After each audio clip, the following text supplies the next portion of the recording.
Saya Ayus Taningwarno dan ini adalah struktur, sifat, dan analisis lemak.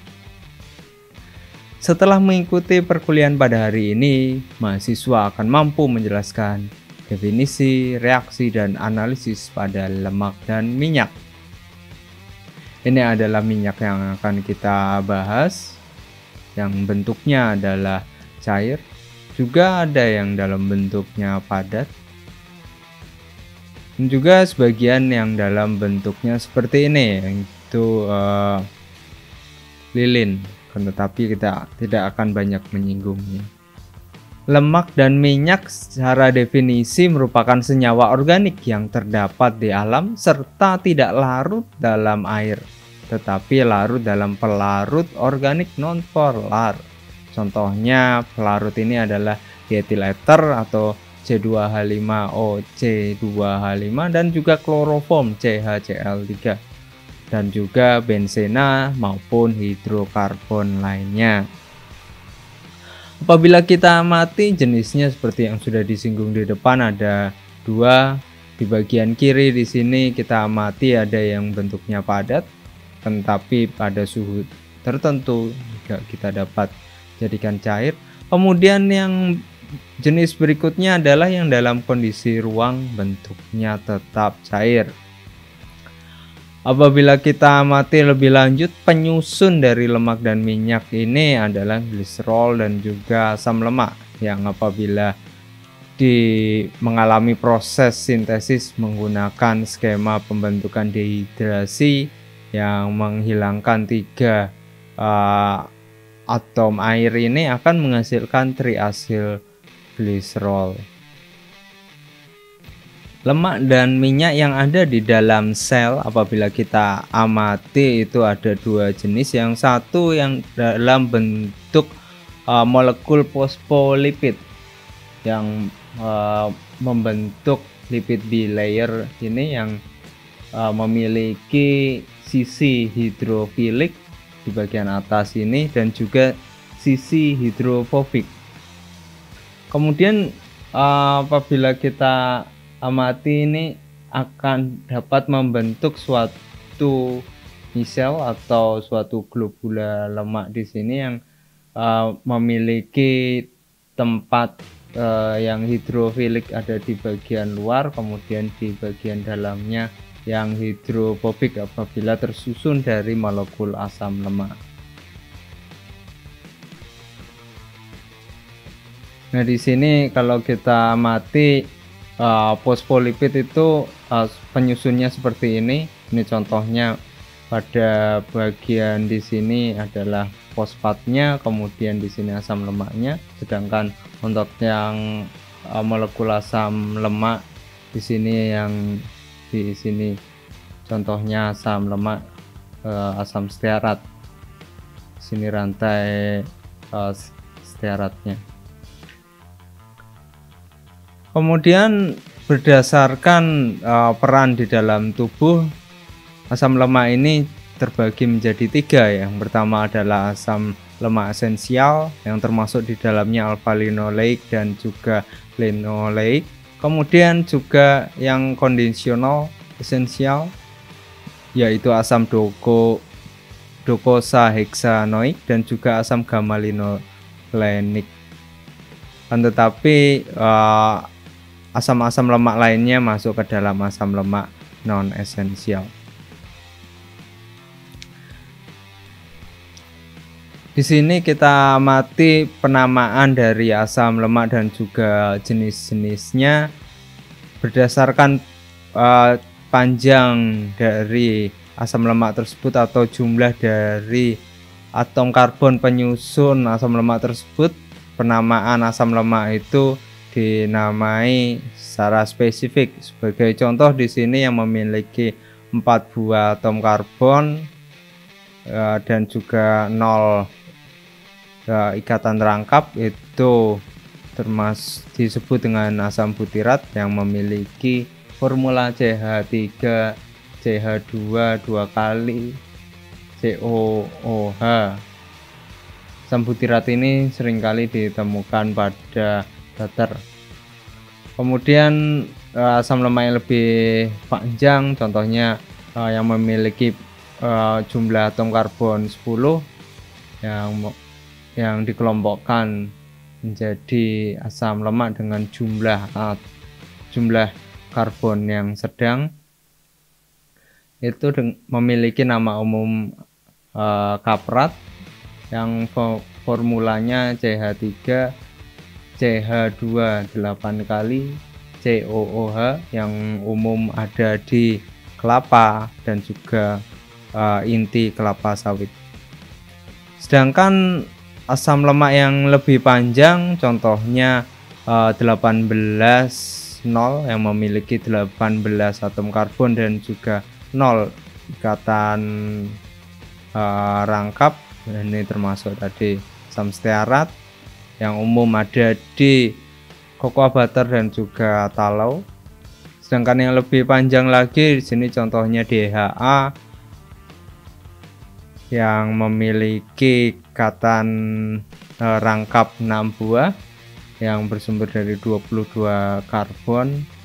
Di sini adalah lokasi ikatan rangkapnya ada di karbon nomor 7, 10, 13, 16 dan juga 19.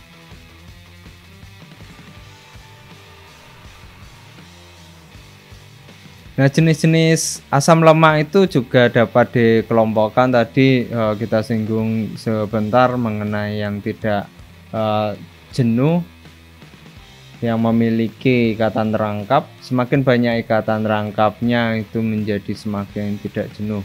Tidak jenuh tunggal, tidak jenuh ganda. Kemudian juga ada yang jenuh karena semua atom karbonnya dipenuhi oleh hidrogen sehingga tidak memungkinkan terbentuknya ikatan rangkap. Kan tetapi ada suatu kondisi yaitu terjadinya ikatan rangkap trans. Apabila kita amati di sini ikatan rangkap di sini hampir sama, kan tetapi ada perbedaan yaitu posisi hidrogen di sini pada ikatan rangkap yang terkait.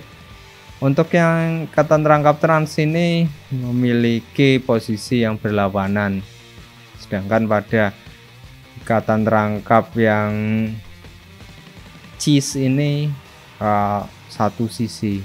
Nah, di sini mengakibatkan titik didihnya yang berbeda sehingga seringkali digunakan untuk modifikasi asam lemak sehingga memiliki tekstur yang lebih lembut dibandingkan yang saturated, akan tetapi lebih keras daripada yang unsaturated. Apabila kita amati komposisi asam lemak pada setiap komoditi ini cukup berbeda. Sebagai contoh untuk kelapa sawit itu mayoritas adalah asam palmitat dan juga asam oleat, sedangkan pada kelapa itu mayoritas adalah asam laurat. Sedangkan pada kacang tanah, kedelai dan juga jagung itu mayoritas adalah asam oleat dan linoleat. Hal ini akan menyebabkan perbedaan dari karakteristik fisik maupun kimia dari minyak-minyak yang dihasilkan dari komoditi tersebut. Karena kita amati di sini untuk asam lemak yang berbeda, dia akan memiliki titik leleh yang berbeda pula. Sebagai contoh di sini asam lemak yang semakin panjang di sini dari C16 hingga C18 di sini memiliki titik leleh yang semakin tinggi. Akan tetapi apabila ada satu ikatan rangkap pada misalkan di sini asam stearat menjadi C18 dia akan secara ekstrim memiliki titik leleh yang jauh lebih rendah. Nah, apabila ingin menghasilkan yang lebih tinggi, ini dilakukan proses proses hidrogenasi sehingga yang bentuknya adalah ikatan cis menjadi ikatan trans, Sini kita lihat akan meningkatkan titik leleh, akan tetapi masih lebih rendah dibandingkan ya akan tetapi masih lebih rendah dibandingkan dengan asam stearatnya. Nah, apabila jumlah ikatan rangkapnya ditambah, itu bahkan titik lelehnya hingga minus. Nah, apabila jumlah ikatan jumlah karbon ini ditambah, di sini setelah 70 dia menjadi 69, dan juga setelah 20 itu bahkan meningkat hingga 76,1 derajat Celcius. Nah, dalam proses produksi secara alami itu bisa didapat dari sumber hewani maupun sumber nabati. Yang pertama dilakukan proses ekstraksi dari jaringan yang didapatkan, misalkan dari kelapa, itu perlu dilakukan proses ekstraksi dengan ditekan atau misalkan diparut, kemudian ekstraksi dengan air, kemudian diambil minyaknya, kemudian dilakukan proses degumming, yaitu dihilangkan gamnya yang biasanya banyak di sumber nabati. Kemudian juga perlu dilakukan proses netralisasi untuk mengurangi asam lemak bebasnya sehingga tidak mudah cepat rusak. Kemudian juga perlu dilakukan proses blanching apabila warna dari minyak yang dihasilkan itu kurang baik. Sebagai contoh, produk yang berasal dari minyak kelapa sawit itu akan menghasilkan produk yang memiliki warna yang sangat merah. Nah, pada saat ini penduduk Indonesia kurang menyukai minyak goreng yang berwarna sangat merah sehingga dilakukan proses blanching. Kemudian juga dilakukan proses deodorisasi karena seringkali minyak yang dihasilkan itu memiliki volatil compound yang cukup mengganggu sehingga perlu dilakukan deodorisasi untuk menghilangkan baunya. Nah, tahap yang lain itu apabila tidak didapati asam lemak yang diinginkan, kita juga dapat melakukan proses sintesis, yaitu dengan mereaksikan gliserol dan juga asam lemak sehingga akan menghasilkan molekul triasilgliserid.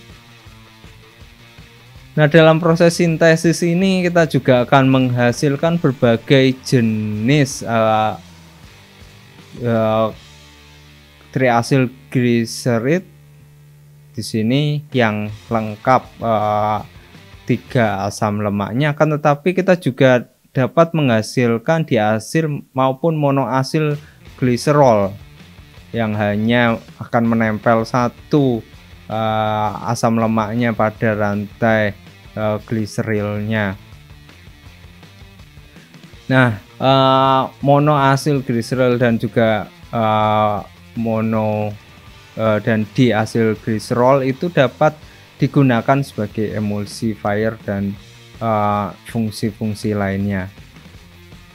Apabila kita lakukan karakterisasi komponen asam lemak yang ada di dalam trigliserida setiap komoditi ini, kita dapat amati bahwa trigliserida yang ada di dalam komoditi ini memiliki komponen yang berbeda-beda. Sebagai contoh di sini untuk cocoa butter itu komponennya adalah POP, POST, STO, ST, yang artinya misalkan POP di sini adalah kita lihat di sini palmitic, oleic, dan juga palmitic lagi. Jadi dalam satu komponen triasilgliserol itu komponennya POP. Kemudian dalam cocoa butter ini tidak hanya satu jenis triasilgliserol saja, tetapi ada 3 jenis triasilgliserol yang memiliki komponen masing-masing jumlahnya. Nah, apabila kita amati lebih lanjut pada komoditi yang berbeda seperti pada kelapa ini memiliki 5 variasi dari triacylglycerol, juga pada minyak zaitun di sini bahkan ada 6 komponen. Nah, dengan mengetahui komposisi dari triacylglycerol yang ada di dalam komoditi ini, kita dapat lakukan modifikasi dan juga produksi sehingga dapat menghasilkan imitasinya. Sebagai contoh, di komoditi ini yang paling mahal adalah cocoa butter. Nah, apabila kita dapat mengetahui komponen asam lemak ini, maka kita dapat produksi cocoa butter menggunakan lemak-lemak lainnya yang memiliki harga yang lebih rendah. Reaksi yang dapat terjadi pada asam lemak itu, misalkan di sini trigliserida mengalami proses hidrolisis, yaitu bereaksi dengan air yang akan memecah antara gliserol dan asam lemaknya. Yang kemudian secara lebih lanjut di sini akan terjadi pembentukan asam lemak bebas yang dapat menyebabkan ketengikan. Kemudian juga dapat dilakukan proses esterifikasi, yaitu pereaksian antara triacylglycerida dengan metanol yang kemudian dia akan pecah antara gliserol dan juga asam lemaknya yang dalam bentuk metil ester. Reaksi lainnya yang dapat diperhatikan karena berkaitan dengan kualitas dari lemak minyak yang dihasilkan, yaitu oksidasi, yang merupakan proses autokatalitik reaksi radikal berantai, di mana pada saat sudah dimulai reaksi akan terus terjadi dan meningkat kecepatannya. Reaksi ini terjadi dalam 3 tahapan: inisiasi, propagasi, dan juga terminasi. Pada proses yang pertama, yaitu inisiasi, yaitu pembentukan radikal bebas melalui pembebasan atom hidrogen yang terjadi pada rantai asam lemak yang biasanya tidak jenuh. Di sini contoh asam lemaknya yang kemudian dia akan membebaskan atom hidrogennya sehingga menjadi radikal. Pada awalnya ini akan sangat lambat, akan tetapi pembebasan hidrogen ini sangat sulit terjadi karena tingginya energi aktivasi yang diperlukan. Untuk itu diperlukan suatu katalis yang dapat meningkatkan kecepatan reaksinya.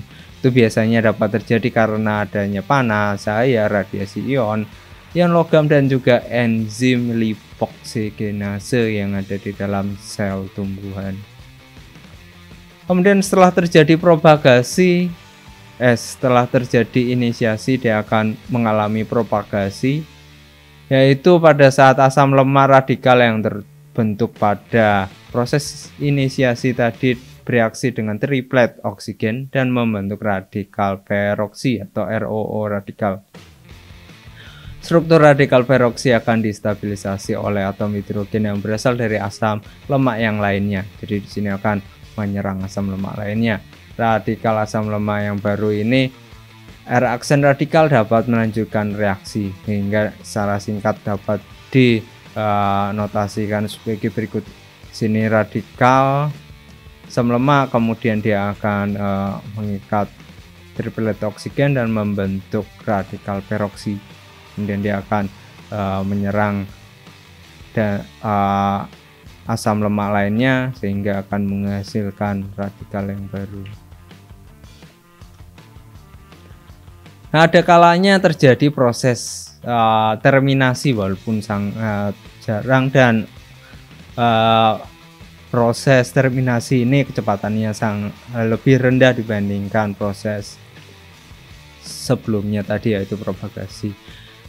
Yaitu dapat terjadi pada saat konsentrasi radikal bebas sangat tinggi. Radikal bebas ini dapat bereaksi untuk mengakhiri reaksi autooksidasi ini. Di sini radikal bebas itu saling bereaksi menghasilkan senyawa-senyawa akhirnya. Nah, apabila terjadi oksidasi ini perlu ditambahkan antioksidan. Contohnya di sini adalah tokoferol, asam askorbat, BHA dan juga BHT yang fungsinya menghambat atau menghentikan proses oksidasi dengan bereaksi dengan radikal bebas. Di sini contohnya radikal bereaksi dengan antioksidan, dia akan menghasilkan radikal antioksidan.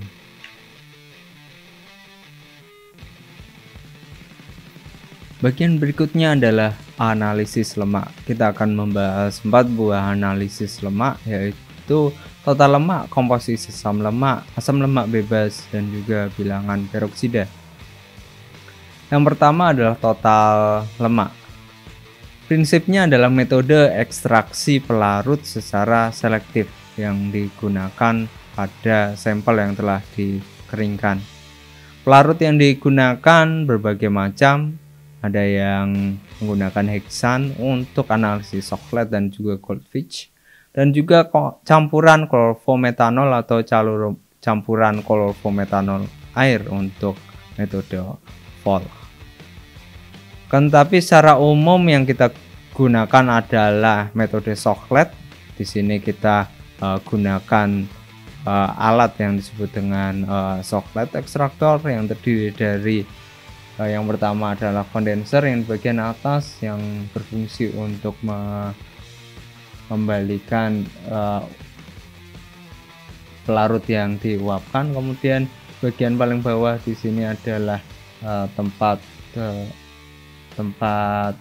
pelarutnya. Kemudian di sini akan diuapkan dan kemudian pelarut di sini akan tercampur dengan sampelnya yang dimasukkan di sini yang disebut dengan extraction chamber, yang kemudian dia akan bersirkulasi ke bawah, sedangkan uap yang dihasilkan oleh ekstraksi ini akan menguap ke atas, kemudian dia akan kembali ke bawah dalam bentuk murninya, sedangkan lemak akan terakumulasi di bagian bawah ini yang kemudian dapat kita ambil dan ditimbang dan juga diketahui jumlah lemak yang terekstraksi dari sampel di sini. Proses ini terjadi secara semi continuous sehingga apabila satu sampel ini sudah selesai maka harus digantikan dengan sampel yang lain. Kemudian satu cycle ekstraksi di sini terjadi selama 5 hingga 20 menit tergantung besar dari extraction chamber dan juga banyak dari pelarut yang digunakan. Dan biasanya secara total proses ekstraksi ini terjadi selama 4 jam. Pada analisis berikutnya yaitu analisis komposisi asam lemak. Di awal tadi kita mengetahui bahwa asam lemak dari sampel itu banyak sekali, dari yang memiliki panjang rantai 8 hingga di sini panjang rantai 22 dan juga memiliki ikatan rangkap yang berbeda-beda. Di sini ada yang ikatan rangkapnya 1, 3 maupun yang bentuknya cis dan juga trans. Nah, dalam analisis komposisi asam lemak ini biasanya yang digunakan adalah gas kromatografi. Dengan gas kromatografi ini asam lemak yang sudah dalam bentuk mudah menguap itu dapat dipisahkan dengan prinsip kromatografi dengan menggunakan kolom yang sangat panjang ini. Nah, dengan kolom yang sangat panjang ini di situ ada perbedaan antara kepolaran dari senyawa yang dilewatkan di sini. Yang sangat polar itu tidak akan menempel, sedangkan yang kurang polar atau tidak polar sama sekali itu akan sangat lambat sehingga dia akan muncul di kromatogram ini dengan kecepatan yang berbeda-beda. Di sini sumbu X-nya adalah waktu, sedangkan sumbu Y-nya adalah intensitasnya atau banyaknya.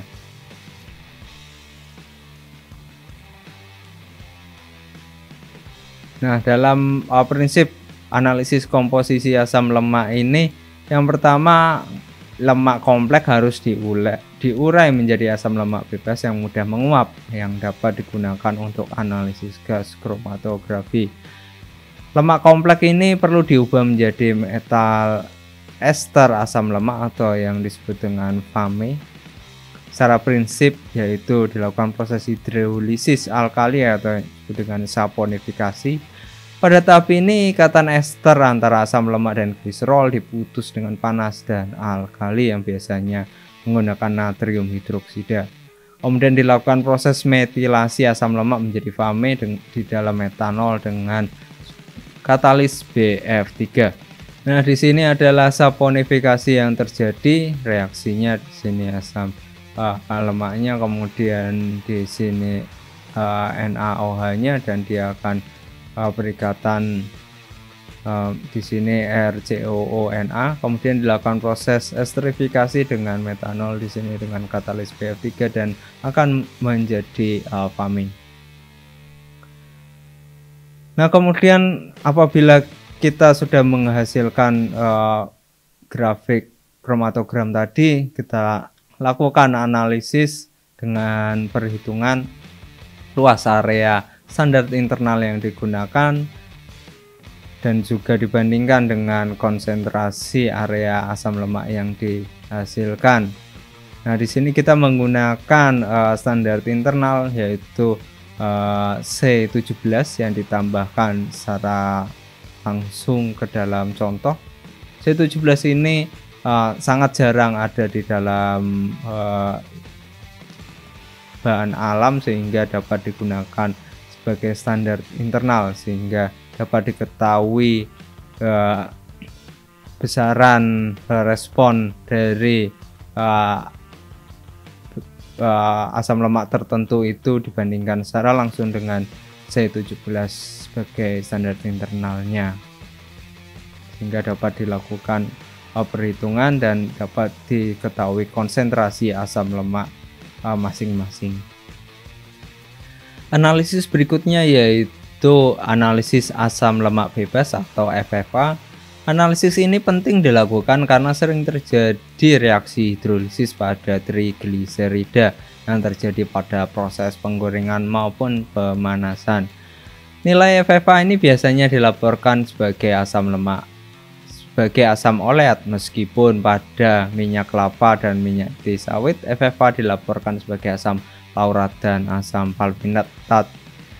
Sebagai contoh di sini untuk FFA sebagai persen asam oleat itu perhitungannya adalah mililiter NaOH yang digunakan dikali normalitas NaOH yang digunakan dikali faktor penggalinya untuk asam oleat yaitu 28,2 bagi berat contoh. Nah, pada proses analisis yang dilakukan di sini contoh hingga ketelitian 0,001 dimasukkan ke dalam elemer, kemudian ditambahkan alkohol netral, kemudian dipanaskan, ditambahkan PP sebagai pewarna, kemudian dilakukan proses homogenisasi dengan digoyang, kemudian dilakukan titrasi dengan NaOH, kemudian hingga berubah warna. Selanjutnya dihitung kadar FFA-nya. Nah, dalam proses titrasi ini perlu diamati bahwa untuk menghasilkan analisis yang akurat dan tepat itu perlu penggunaan alkohol yang tepat jumlahnya sebagai pelarut dan juga normalitas yang berbeda-beda untuk menghasilkan kekuatan dan juga jumlah titrasi yang normal, yang standar, sehingga dapat dihitung kadar FFA-nya dengan baik. Nah, berikutnya menggunakan analisis bilangan peroksida dengan metode asam asetat kloroform yang diambil dari metode AOCS. Nah, peroksida ini penting karena merupakan hasil reaksi oksidasi lipida. Senyawa ini dapat terurai sehingga jumlah senyawa ini dapat berubah sering dengan waktu pemanasan. Yang digunakan yaitu larutan asam asetat kloroform, larutan kalium iod dalam kondisi jenuh, kemudian larutan sodium tiosulfat dan juga indikator hati. Prosedurnya yang pertama ditimbang dalam LMR, kemudian ditambahkan asam asetat kloroform dan dilarutkan, kemudian ditambahkan Ki jenuh, kemudian direaksikan selama 1 menit. Kemudian ditambahkan Aquades untuk menghentikan reaksi dan dititrasi dengan sodium tiosulfat 0,1 normal. Nah, titrasi dilanjutkan hingga warna iod kuning hampir hilang, kemudian ditambahkan indikator pati sebanyak 2 ml dan dilanjutkan hingga warna biru hilang, kemudian dilakukan titrasi dengan blanko. Titrasi blanko ini tidak boleh melebihi 0,1 dari 0,1 N larutan sodium tiosulfat yang kemudian dihitung dengan cara berikut ini, yaitu peroxide value yang dihitung dengan selisih antara titrasi contoh dan juga blanko dikali normalitas dikali 1000 dibagi berat contohnya. Hampir mirip, yaitu sangat tergantung dengan peroxide value yang diharapkan dengan range antara 0 hingga 100 mg oksigen aktif per kilogram. Itu sangat tergantung pada berat contoh yang digunakan. Nah, di sini adalah salah satu mutu minyak yang digunakan untuk produksi, yaitu mencakup SNI 7709 tahun 2012. Di sini ada karakteristik yang sangat penting, yaitu kadar air dan bahan menguap. Di sini penting karena dapat memicu terjadinya pembentukan asam lemak bebas. Di sini asam lemak bebas juga ditentukan, dan juga adanya maksimum bilangan peroksida karena akan sangat mudah rusak apabila bilangan peroksidanya tinggi. Dan juga yang paling baru ini adanya vitamin A yang digunakan untuk suplementasi. Nah, pertanyaannya silakan ditulis di kolom komentar. Jelaskan mengapa perlu dilakukan suplementasi vitamin A pada minyak goreng. Nah, itu pertanyaan pertama. Yang kedua, apakah suplementasi vitamin A pada minyak goreng ini efektif, mengingat bahwa suhu yang digunakan untuk menggoreng itu sangat tinggi, antara 100 hingga 190 derajat Celcius. Apakah vitamin A ini akan rusak? Kemudian yang berikutnya adalah bagaimana kondisi vitamin A yang telah mengalami pemanasan tinggi tersebut, apakah masih memiliki aktivitas vitamin A yang diharapkan oleh pemerintah? Silahkan tulis jawabannya di kolom komentar. Terima kasih. Pertanyaan silahkan ditulis di kolom di bawah. Silahkan komen juga. Jangan lupa like dan subscribe.